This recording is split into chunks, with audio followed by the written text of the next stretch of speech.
학생들 중에 몇 명은 제 동기들 중에 몇 명도 인디아나 존스 보고 고고학자가 되겠다고 온 친구들이 있었어요. 3D 직종에 해당된다고 제가 말씀드리는 건 더운 여름에 밖에 나가 있는 거, 추운 겨울에 밖에 나가 있는 것만으로도 굉장히 힘들거든요.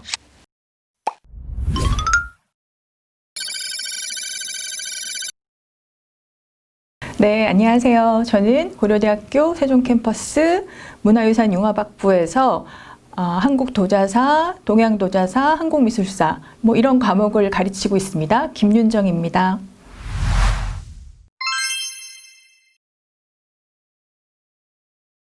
문화유산융합학부 지금 부교수로 재직 중이고요. 고고미술사학과 91년 입학생입니다.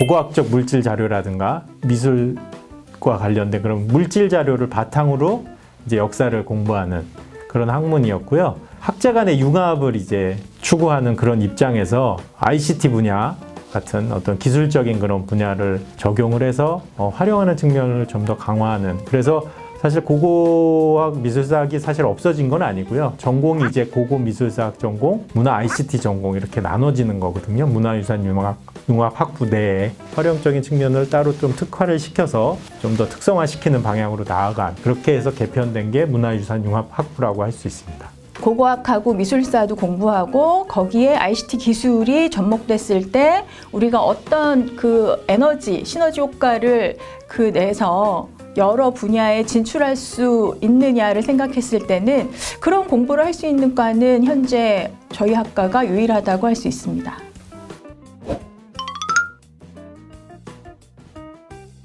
물질 자료를 만들고 사용했던 사람들의 어떤 생각이나 그런 것들이 그 물질 자료에 이제 반영이 돼 있기 때문에요.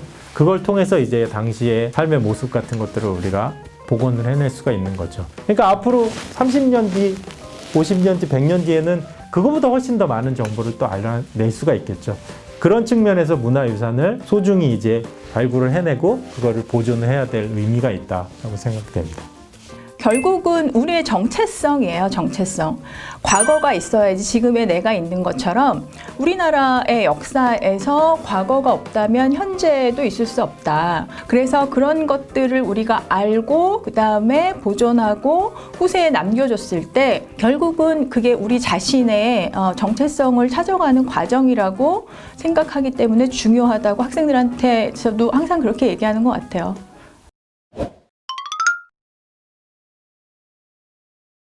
복학하기 전 기간에 보령의 관창리 유적이라고 청동기 시대 마을로서는 제일 큰 규모에 해당하는 그런 대규모 마을 유적을 제가 발굴 조사를 했는데,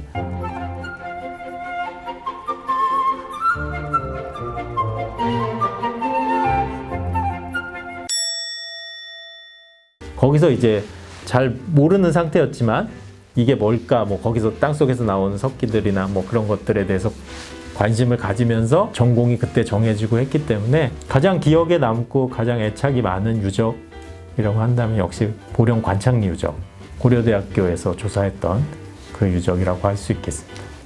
제가 발굴을 처음 접한 건 대학교 1학년 때고요. 역시 뭐든지 처음 접한 게 가장 인상 깊잖아요. 그래서 처음 접한 발굴이 어디였냐면 미사리 발굴이에요.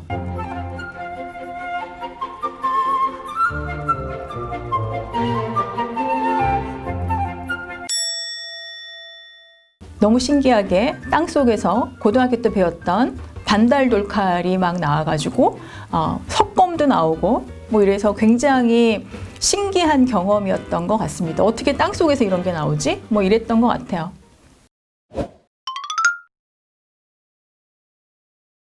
그 땅속에서 나오는 유구, 방금도 말씀하신 무덤이라든가 집자리라든가 그런 게 나오고, 그 안에서 이제 유물들이 또 나오죠. 그 상태 그대로 기록 보존을 합니다. 사진을 찍고 도면으로 그리고, 지금 말씀드린 무덤, 집자리 이런 건 어떻게 옮길 수가 없으니까 그렇게 기록으로만 남기는데, 유물은 가지고 올 수가 있지 않습니까? 그러니까 발굴 조사할 때 출토 위치라든가 이런 걸 정확히 기록으로 남긴 다음에는 가지고 이제 연구소로 와가지고 잘 닦아서 다시 도면으로 또 사진으로 찍어서 기록으로 남깁니다. 그래서 그걸 최종적으로 보고서라는 형식으로 제출을 하게 되는 거고요. 소위 유물에 대한 기본 정보가 다 기록으로 남겨진 다음에는 박물관으로 보내게 돼 있습니다. 그래서 지금 박물관에 유물들이 있는 거고요. 박물관에 가면 실제로 굉장히 많은 유물들이 전시가 되는데 그건 정말 빙산의 일각, 정말 좋은 유물만 보여드리는 거고 실제로 엄청나게 큰 수장고가 있습니다. 그래서 전국에서 그렇게 발굴 조사된 엄청나게 많은 유물이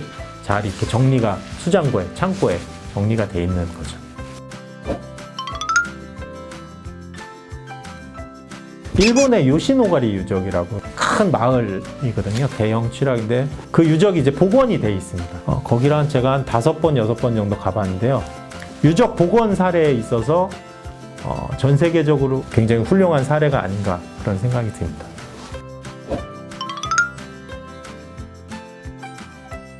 공부를 잘한다고 교수가 되는 건 아니에요, 여러분. 관계도 인간관계도 좋아야 되고요. 운도 있어야 되고요. 솔직히 제가 졸업한 모교의 후배들을 가르칠 수 있는 그런 선생으로 올 수 있다는 건 영광스러운 거죠.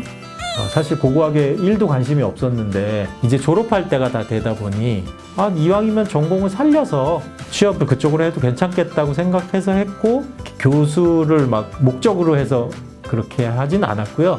직장으로서 고고학을 한 거죠. 그래서 그걸 끊이지 않고 계속 했더니 이제 좋은 기회가 생겨서 이제 교수로 이제 오게 된 거죠.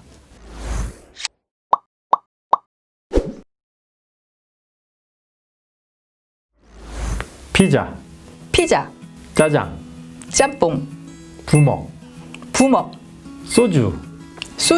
저는 술을 좋아해요. 저는 학교 다닐 때 그냥 원래 좋아했던 것 같고요. 그냥 요즘에는 뭐 정말 많이 마시면 뭐 소주 2병?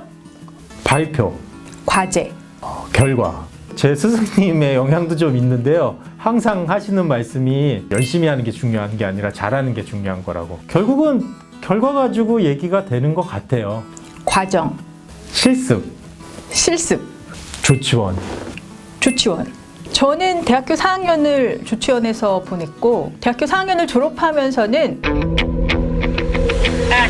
다시 여기 올 일은 없겠다라고 생각을 했어요. 정말로. 그런데 제가 2016년에 다시 왔거든요. 다시 와서 보니까 저는 너무 좋습니다. 차 없이 하루 지내기. 예. 휴대폰 없이 하루 지내기. 하고 싶은 일. 잘하는 일. 문자. 전화.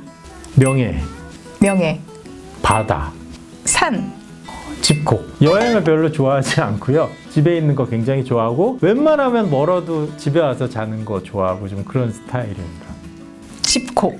뭔가 혼자 생각할 수 있는 그런 시간이 좀 개인적으로 필요한 사람인데 집에서 있거나 아니면 연구실에 혼자 있거나 뭐 이런 걸 좋아하죠. 자, 고고학이 인문학계의 좀 3D 직업이라는 말에 나는 전적으로 공감한다. 아니다. 그 정도로 공감하지는 않는다. 하나, 둘, 셋. 고고학은 3D 직종에 해당된다고 생각합니다. 그만큼 뭐 몸을 쓰고 하는 일이 많은 건 사실이고요. 근데 뭐 옛날처럼 현장에 나가서 막 삽질을 한다거나 그럴 일은 사실은 거의 없습니다. 3D 직종에 해당된다고 제가 말씀드리는 건 더운 여름에 밖에 나가 있는 거, 추운 겨울에 밖에 나가 있는 것만으로도 굉장히 힘들거든요. 그거 자체만으로도 3D 업종에 해당이 된다고 생각이 듭니다. 자, 우리가 유물 발굴하는 대표적인 영화인 인디아나 존스 시리즈를 나는 전편을 다 봤다. 아니다. 한 번도 본 적이 없다. 하나, 둘, 셋. 드문 봤다. 입학 원서를 내고 학교 왔을 때 제 동기들 중에 몇 명도 인디아나 존스 보고 고고학자가 되겠다고 온 친구들이 있었어요. 교수님들이 너 우리 과 왜 왔니? 라고 물어봤는데 인디아나 존스 보고 고고학자 되려고 이렇게 대답했다가 엄청 혼났던. 저는 다 봤고요. 그거 보고 고고학하겠다고 저희 과에 들어온 친구들은 다 고고학 그만뒀습니다.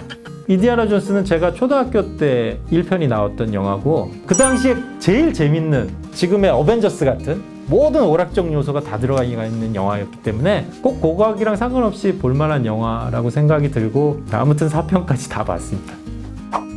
내가 생각하기에 나는 내가 꼰대인 것 같다. 아니다. 꼰대는 아닌 것 같다. 하나, 둘, 셋. 꼰대 꼰대는 아닌 것 같은데 꼰대가 될까봐 두렵다.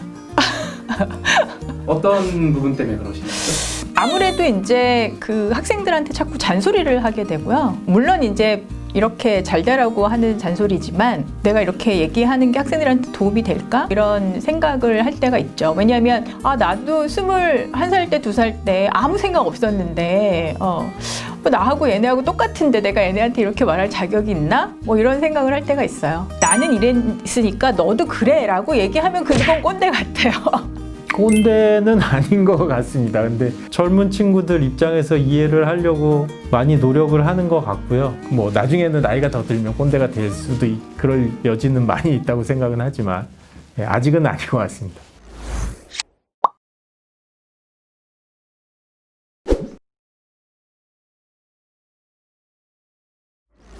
고고학과 미술사학이 겹치는 이유가 궁금해요. 미술사 고고학을 함께 배우는 이유가 뭔가요? 사실 고고학과 미술사학을 함께 배우는 이유는 근원적으로 따지면 사학의 한 분야이면서 물질 자료를 바탕으로 역사를 복원한다. 그런 측면에서 물론 고고학적 자료와 미술사학에서 다루는 자료가 성격이 완전히 다른 미술품과 발굴 유물 같은 것들로 성격은 다르지만 물질 자료를 통해서 역사를 복원한다는 측면에서 방법론적 유사성이 있기 때문에 고고학과 미술사학을 같이 하는 거고요. 이제 문화유산 융합 학부로 합쳐졌기 때문에 문화유산을 바탕으로 한 활용이라는 그런 테두리 안에 고고학과 미술사학 자료들이 다 이제 들어가는 거라서 융합해서 이루어지는 수업이라든가 연구라든가 이런 게 좀 더 많아질 거라고 생각이 듭니다. 교수님만의 스트레스 해소법이 궁금해요 라는 질문인데요. 학생들을 전혀 생각하지 못할 텐데 저만의 스트레스 해소법은 짤보기입니다. 긴 거는 제가 지루해서 못 보고요. 3분 넘어가면 보지 않습니다. 3분짜리 짤을 봐요. 그 재밌는 그 부분만 편집하는 게 짤이잖아요. 스트레스가 확 날아가고 아주 좋습니다. 술과 관련된 질문이 좀 있는데요. 문화유산 융합학부는 왜 술을 많이 먹을까요? 힘들어서 그런 걸까요? 아무래도 고고학 발굴 조사를 많이 하게 되면 보통 뭐 이렇게 도시 근처에 있는 게 아니라 저 시골 어디 들어가서 있기 때문에 그쪽에서 이제 숙소 같은 걸 잡아서 단체 생활을 해야 됩니다. 그러다 보면 이제 술자리가 당연히 많아질 수밖에 없고 같이 뭐 족구 같은 것도 하고 끝나면 또 같이 소주 한 잔, 맥주 한 잔 하고 늦게까지 술 먹고 또 다음날 일하고 뭐 이런 과정들이 많아지다 보니 술을 못 먹는 사람들은 알아서 이제 떨어져 나가는 거죠. 그러다 보니까 지금 남아있는 사람들은 술을 잘하는 사람만 어떻게 보면 남아있게 된 겁니다. 그래서 고고학을 해서 잘 먹는 게 아니라 원래 잘 먹는 사람들이 남은 거라고 보시면 될 것 같고요. 그래도 뭐 저희 과의 다른 선생님들에 비하면 제가 제일 못 마시는 편이고 저는 술을 잘 못 먹는 사람 중에 하나입니다. 나만의 국보 1호가 있다면 여러분인 것 같아요. 네. 너무 가식적인가요? 저는 학생들이 제일 소중하고요. 결국 우리 과가 잘 되는 건 여러분들이 잘 되는 거기 때문에 여러분들이 저의 국보 1호입니다. 교수님만의 학생들과 친해지기 위한 방법이 있을까요? 저는 학생들의 이름을 다 외우고요. 그리고 복도에서 만나면 굉장히 아는 척을 아는 척을 해요. 그게 이제 저만의 학생들의 이렇게 학생들 친근함을 이렇게 그 표현하는 방법이고, 싫어하는 학생들도 있어요. 제 수업을 들으면 그 모든 학생들을 다 면담을 하거든요. 강의 평가에 원하는 학생만 면담하시면 안 되나요? 막 이런. 제가 약간 투머치인가 봐요.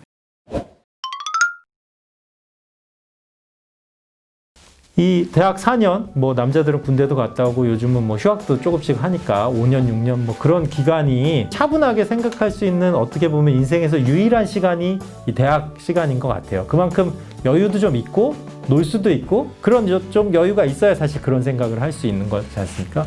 내가 어떤 위치고 내가 뭘 잘하고 뭘 좋아하는지 뭐 이런 것들을 생각하는 시간으로 그렇게 알차게 좀 보냈으면 하는 바람이 있습니다. 주눅 들지 마라.